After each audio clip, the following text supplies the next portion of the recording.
Stay tuned for urban legends to ghostly tales of the paranormal, because now it's time for Message on the Wall.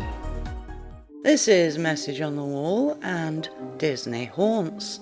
The Disney theme parks was the dream of one man, Walter Elias Disney, born in Chicago on December the 5th, 1901. Young Walter always had an aptitude for drawing and was the obvious choice for making up cartoons for the school newspaper, mainly having a patriotic theme, as this was during the First World War. It was something he wanted to make a career from, but soon found the newspapers didn't want to buy his drawings. He may well have gone into a mundane job, or even his second choice of acting, but his brother Roy knew someone who put a word in for him at the Pressman Rubin Art Studio. They say it's not what you know but who you know, and Walt needed a kick up that first rung of the ladder. Though the job of creating advertisements for magazines, newspapers and posters was only temporary, when it came to an end, Walt had visions of setting up his own company. It was while working at the Kansas City Film Ad Company that he began working with cutouts, and that is where he got his interest in animation, where he didn't just draw something, but where he could make it come to life. The Disneyland Park in Anaheim, California was the first to open on July the 17th, 1955. Walt Disney had bought 160 acres of land in 1953 for this purpose, with construction beginning the following year. Over the years, as well as expanding, Disneyland has seen many refurbishments. From visiting other fun fairs, Walt had wanted something better, but it had to have a haunted house. The haunted mansion was under construction, with changes being made from its original format of being a walk-through to a buggy ride. Sadly, Walt Disney died before the ride was completed, which also put construction on hold. But when he said there would be ghosts from all over the world at his haunted mansion, I'm sure he didn't mean it literally, though the ghosts may have taken him up on the offer.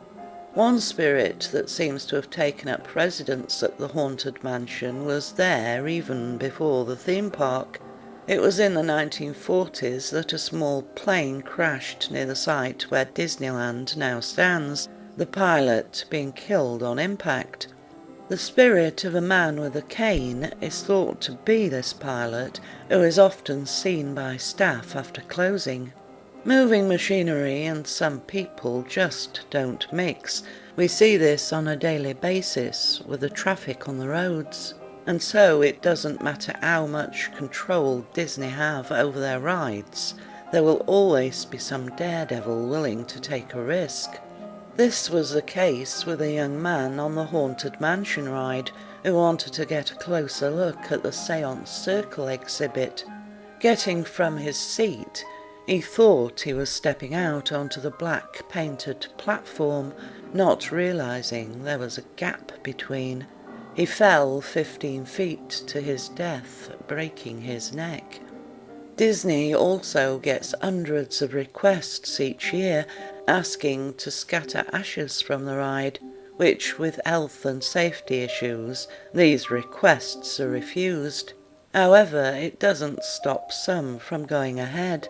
When one woman lost her 7-year-old boy, she sprinkled his remains, causing the haunted mansion to be closed down while staff could clean up. It may have been the mother's wish more than her son's, because now the ghostly image of a boy has been seen crying by the exit. The Matterhorn ride is another that is said to be haunted. A 15-year-old boy died there in 1964, and 2 years later a 19-year-old was killed while sneaking onto the property by the monorail. The People Mover that was once part of Tomorrowland, now gone with refurbishments, was also said to be haunted by a 17-year-old boy who died there. A second death came 13 years later. Staff regularly see children around the area of Tom Sawyer's Island. At one time, swimming was allowed in the rivers of America, but with the health and hygiene required, and at least 2 deaths, it's no longer allowed.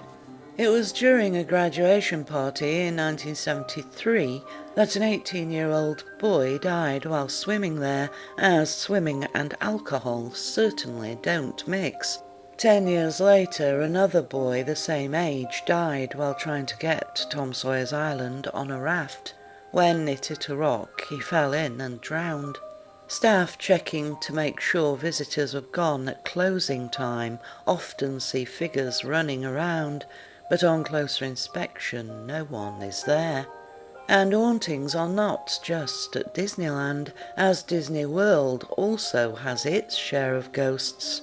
During the construction of such enormous projects, no matter how careful, there always tends to be accidents, some fatal that ensure the place to be haunted, and Disney is no exception. One worker named George, who was a welder, died when a beam fell on him. Staff manning the Pirates of the Caribbean ride now wish him a good morning over the tannoy, just to make sure things run smoothly, as the ride has, on occasion, closed down with no apparent reason. They also say a good night to him as well. One transparent figure has been seen walking along the streets of Disney World, and even seems to have been caught on security cameras set up around the theme park. When Disneyland became too small for Walt Disney's plans for more rides and thrills, a search went out for land where not only a theme park could be situated, but hotels and a campsite so visitors wouldn't need to leave and return the next day. The ideal site was found on the borders of Georgia and Florida. It was all kept very secret, with dummy companies being set up to buy the land in order to keep the prices down. Once 43 square miles was acquired, Disney announced the construction of a new theme park, and as he had predicted, land that had been purchased for $180 an acre increased in price to up to $80,000. Although Walt Disney had set out plans for new rides at the site, he never got to see them take shape, dying just 1 year after the purchase. It was his brother Roy that oversaw what was to be the biggest theme park in the world. It's at Disney World, at the experimental prototype community of tomorrow, better known as the Epcot, that a blonde-haired girl haunts, sometimes accompanied by a young boy. Another is at the Tower of Terror, seen by staff after closing hours. When they call out to him, he simply vanishes.